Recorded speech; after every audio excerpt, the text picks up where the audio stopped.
All right, well, here it is, about 1 year and a week since I got the bike. Riding season's just about done.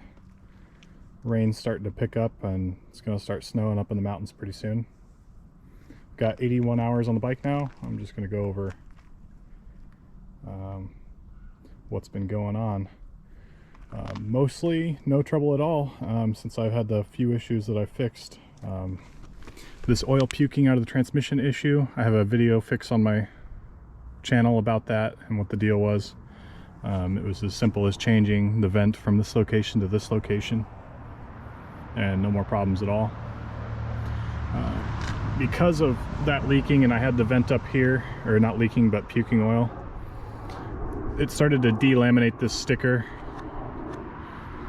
from the bike. So I took some really thin double-sided tape, took this sticker off, stuck it to that really thin double-sided tape, and then stuck it back on the bike, and it's holding up great. I did make myself a little mud flap for the front fender here. I also bought this sticker. This is for an RR. The lower models don't have a sticker on the back, and I think the fender looks kind of plain, being just plain white, so I got that sticker for it at the same time. This plastic here is 16th inch HDPE. It's the same stuff to make like oil bottles out of. And at the same time I did that, I cut this little flap. There was a radiator protector flap on here. I cut that off from this little engine mudguard thing, because it was actually hitting the fender on full compression and leaving little marks in the plastic. So I like this better. I broke the original brake disc guard. They changed this guard in 2020 for the gold, and it's been trickling down to the lower models since 2020. As of 2023 or 2024, all models have this new guard. It looks quite a bit stronger. The material seems better. The design is better. It fits better. It's not all warped like the original one was. I'll grab that one and show you. I'll include a video clip of where I broke it.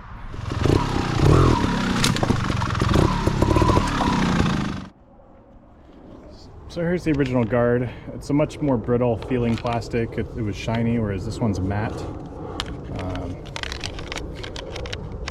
So it was an easy swap. There are two metal bushings that go in here to keep the bolts from compressing the plastic too much, I guess, and to space it off just a little bit.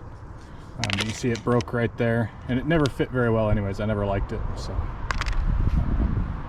got that done. That was pretty cheap. It was like 30 bucks shipped to my house for the newer design. I've got the grips swapped out to Domino. These are the dual, whatever they call these, the dual material. They have a harder material on the inside and the softer on the outside, and they feel really nice. I really like those. I bought the open end ones because I have the bar end caps. The original grips were probably, it was probably about at least 20 hours ago. They were starting to get pretty worn down already. The original Hebo grips. Other than that, those grips were okay, but they wore a little too quickly for me. I got these Jitsi swing arm stickers. I didn't like the original swing arm stickers that were on the bike. I think these look a lot better in black. See, I've already put a ding in the sticker there. I've got some dings in the swing arm, just for riding through big rocks and kicking up rocks and stuff like that.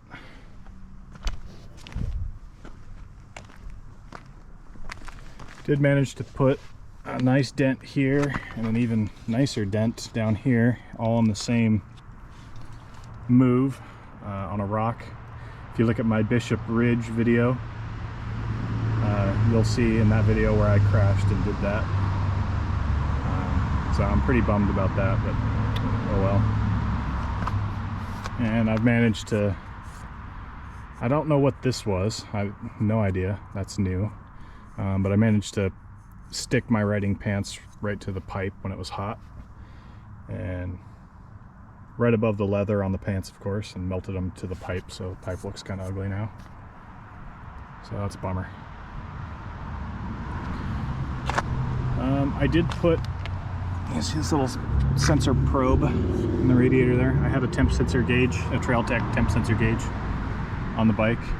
I left the probe in there for now, but I've taken the actual gauge off because the bike runs so cool that there's basically no point in monitoring it at this point. I might come up with a better way to, I didn't like how it was mounted anyways. I might come up with a better spot for it. Maybe up on the side of this spot here with the hour meter on the other side or something like that. So that way I'm not bending the wires every time I turn. One of the other things I did, I took this little starter cover off, the starter gears, and I Cerakoted it in graphite black just to match this other cover here. I thought it kind of stood out being just plain aluminum. There's one spot you got to watch for on these. This corner of the radiator of the fan support here, it pokes into the hose right from the factory, so that'll eventually wear a hole in the hose. So I got in there with a razor blade and I cut off that corner of that little bracket there, so that's no longer rubbing. I did change the gearing. I put a 42 tooth sprocket on the rear instead of the stock 40, so it's about 5% lower geared now, and I think I really like it overall with that slightly lower gearing. Works out really well for the kind of riding I do. Yeah, I'm struggling to come up with anything else to say.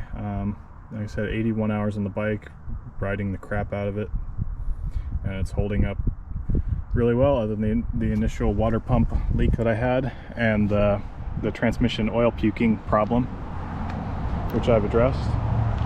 So now this water pump seal that's in there has about 10 times the hours that the original one did when it started leaking.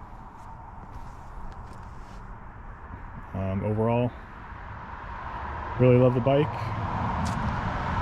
and I can't wait till next season. I'm sure I'll get some riding done in the meantime as weather allows, but for now. And there will still be videos coming. I have a terabyte of videos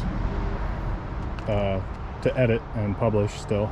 Many rides that I haven't gotten around to do yet. So stay tuned.